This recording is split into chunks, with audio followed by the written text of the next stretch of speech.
بسم الله الحمد لله الثناء لله والصلاة والسلام على رسول الله صلى الله عليه وسلم. إخواني في الله وحين كجرنا بشي بركة سنيد بشي الله سبحانه وتعالى وقرآن كسودجي وحين يستلتاق دونا مانتا إن شاء الله تعالى أخبار الصالحين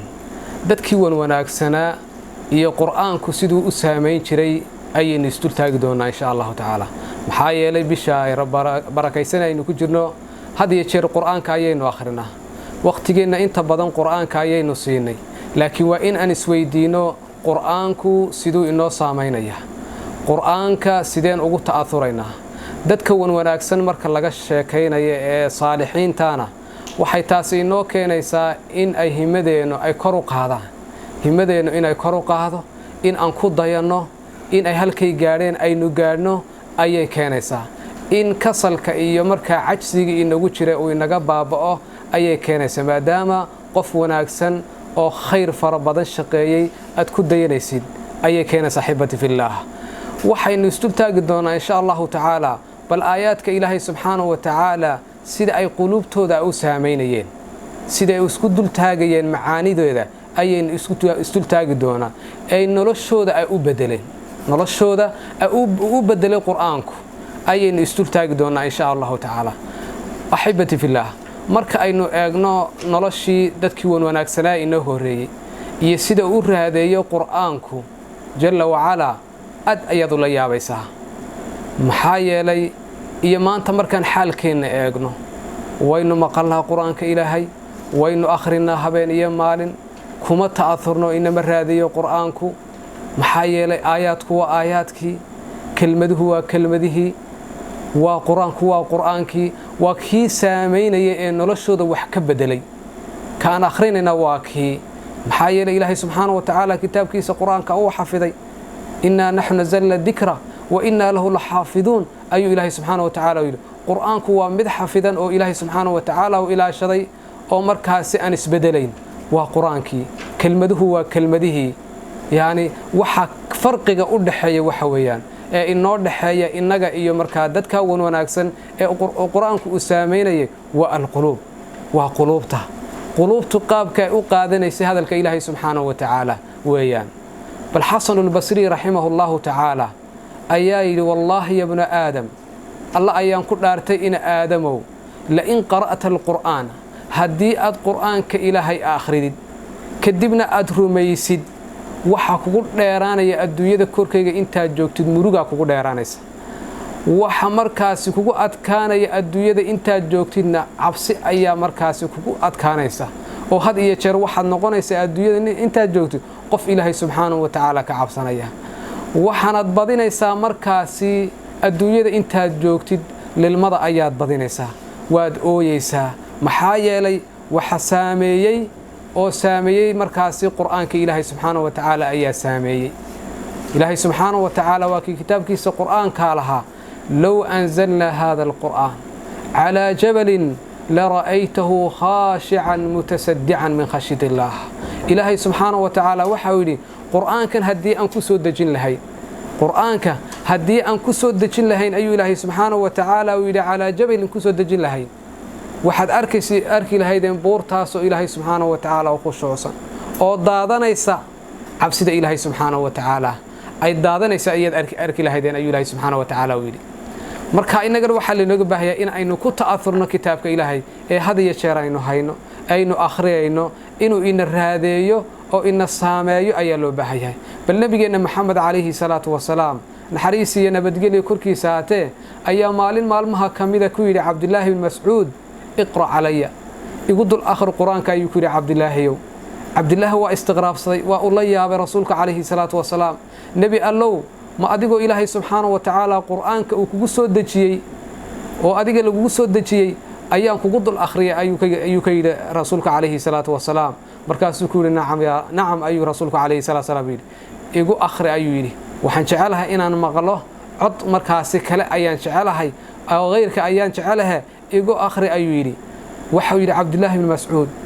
وحن كد الآخرين رسولك عليه الصلاة والسلام سورة النساء أيام كد الآخرين النبي عليه الصلاة والسلام مرك أن سوق قال أيويلي عبد الله بن مسعود آيات القرآن كأه فكيف إذا جئنا من كل أمة بشهيد أن سوغاري وجئنا بك على هؤلاء الشهيد أن سوغاري آيات القرآن كأه سيدو نقون دونا حالكو سيدو نقون دونا markaad ummad kastaba markhaatigeegi keen adigana kuwan markhaati lagaaga dhigo sidoo xaalku noqon doona markan aayada quraanka aan joogo ayuu rasuulku kaleeyhi salaatu wasalaam imsikiri jooji halka bal ku jooji ayuu rasuulku kaleeyhi salaatu wasalaam yiri fayda waxban arka ayuu rasuulku kaleeyhi salaatu wasalaam oo ildihiisi lilmadu saa uga daadanaysa ayuu rasuulku kaleeyhi salaatu wasalaam lilmadu saa uga daadanayso xaalad ayuu rasuulku kaleeyhi salaatu wasalaam hortimiday ومالن أي هرتمد رسولك عليه الصلاة والسلام iyo ummadihi inagu horeeyay meel la isku keen doono oo anbiyadu markaas risaaladii loo dhiibay marxaati ka ahaadan doonaan ilaahay subhanahu wa ta'ala oran doono war miyaynu gaarsiin diinta war miyaynu gaarsiin hadalka ilaahay subhanahu wa ta'ala oo oran doono ay aayadku markaa tilmaamayeen waxa kale oo Abu Bakr radiyallahu ta'ala anhu nin markaasi aad u qalbi jilicsan ayuu ahaa Abu Bakr marka lagu dul akhriyo aayad Abu Bakr Siddiq radiyallahu anhu waa uu lilmayn jiray Umarna sida oo kale wuxuu ahaa marka quraanka Ilaahay subhanahu wa ta'ala uu akhrinayo ee wardigiisa uu akhrinayo ama aayadka quraanka uu akhrinayo kuwa uu saameeyo ay ahaayeen ilaa marka qaarkood uu markaasi Umar uu ooyi jiray oo uu dhici jiray oo markaasi dadku ay ziyaaran jireen toddobaad ay ziyaaran jireen oo ay moodi jireen inuu buko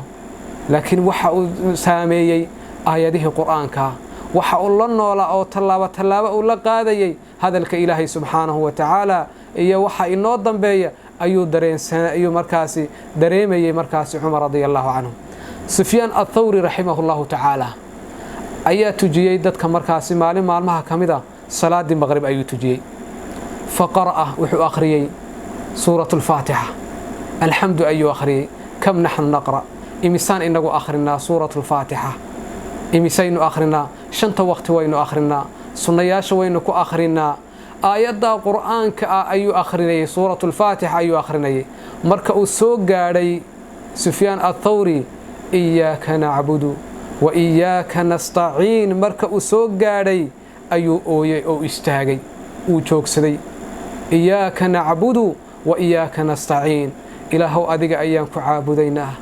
أديك أيام غرغارك هذا البينا مركو آيات القرآن كأوتاجي هي أي سفيان الثوري أي للميي أو مركاسي قراءة أوتشوشي دب أي مركاس أصاب بلا بفاتحة آيات كأي ساميني آيات كقرآن كأي ساميني مركاسي دتك وناك سنة وآخرين إنه وان آخرين مالنتي لكننا ما ساميني وحوية مركز إن قلوبتين وأودع دعوة القرآن كأي لو بهاي لأن إلهي سبحانه وتعالى قيب كم بذا منافقين ته يدتك القرآن كأسامين وكي كتاب كيس القرآن كجهد لي إلهي سبحانه وتعالى ولها أفلا يتدبرون القرآن أم على قلوبهم أغفالها ورميين القرآن كان أي تدبرين ميين القرآن كان أي إيجين مس قلوبتهم أي قفل أي إلهي سبحانه وتعالى ولي إلهي إن جمردقو كوي مركز قلوبتهم وقفلين إلهي إن جمردقو أسماء بنت أبو بكر رضي الله تعالى عنها أي مركز عروة ويري وحن أصوغ لي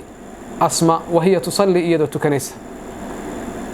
فسمعتها وحن مقلي أيويني وهي تقرأ هذه الآية إيدو أخريس آيدا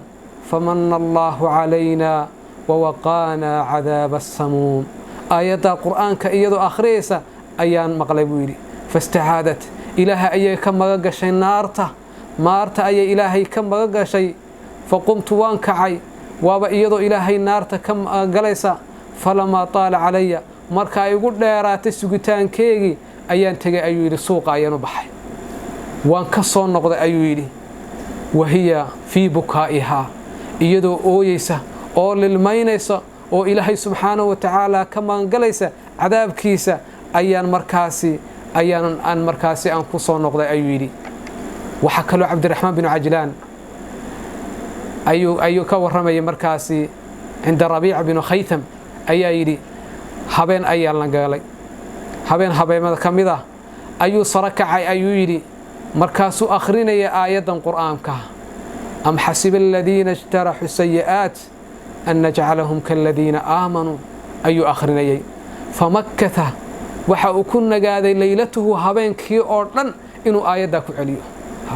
inuu aayada quraanka ku celiyo ayu habeenkii oo dhan ku nagaaday buu yiri ahbaabi fillah wa in ilaahay hadalkiisu ina saameeyo wa inaan quraanka akhriyayno markaasi u qalbigeena u galo oo istul taagno ayaa la inooga baahayay wa sallallahu ala sayidina muhammad wa ala alihi wa sahbihi wa sallam.